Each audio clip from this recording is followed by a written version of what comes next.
B J പിക്കകത്ത് ഇലക്ഷനില്ല, B J പിക്കകത്ത് സെലക്ഷൻ മാത്രമേ ഉള്ളൂ. സെലക്ട് ചെയ്യപ്പെടുന്ന ആൾ ഒരു ഇലക്ഷൻ പ്രോസസ്സിലൂടെ ചുമതലയിലേക്ക് വരും. ഇപ്പം ബൂത്ത് അടിസ്ഥാനത്തിൽ ഞങ്ങൾ ബൂത്ത് തിരഞ്ഞെടുപ്പ് നടന്നുകൊണ്ടിരിക്കുകയാണ്. ബൂത്ത് പ്രസിഡന്റുമാരായിട്ട് കേരളത്തിൽ ഒരു ബൂത്തിലും മത്സരമില്ല, ഒരാളെ ഉണ്ടാവുകയുള്ളൂ. ആ ആൾ നോമിനേഷൻ കൊടുക്കും, തിരഞ്ഞെടുപ്പ് നടപടിക്രമം ഉണ്ടാകും, ഭരണാധികാരി ഉണ്ടാകും, നോമിനേഷൻ വാങ്ങിക്കും, ആ നോമിനേഷൻ്റെ കാര്യങ്ങൾ പൂർത്തിയാക്കും, എന്നിട്ട് അയാളെ പ്രസിഡന്റായിട്ട് പ്രഖ്യാപിക്കും. എവിടെയെങ്കിലും രണ്ട് മത്സരം വന്ന് എവിടെയും ഉണ്ടാവില്ല. കാരണം അതിന് ഒരു ജനാധിപത്യ വിരുദ്ധമായ ഒരു നാമനിർദ്ദേശം ചെയ്യുന്ന മട്ടിലായുള്ള നാമനിർദ്ദേശമല്ല, അതിനു മുമ്പ് ഒരു പ്രോസസ്സ് ഉണ്ട് ബി ജെ പിക്കകത്ത്.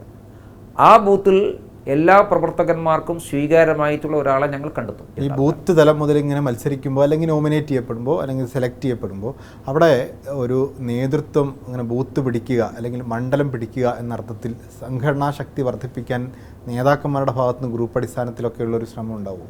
അതുകൊണ്ട് പ്രത്യേകിച്ച് പ്രയോജനമൊന്നുമില്ലല്ലോ.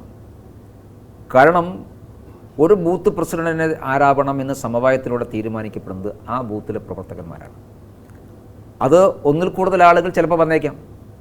അത് കൂടുതൽ ചർച്ചകളുടെ അടിസ്ഥാനത്തിൽ, പൊതു സ്വീകാര്യതയുടെ അടിസ്ഥാനത്തിൽ ഒരു വ്യക്തിയിലേക്ക് ഞങ്ങൾ എത്തിക്കുകയാണ്. ആ ഒരു വ്യക്തിയിലേക്ക് എത്തിക്കുന്നതിൽ അവിടുത്തെ പ്രവർത്തകന്മാർക്ക് മാത്രമേ റോളുള്ളൂ.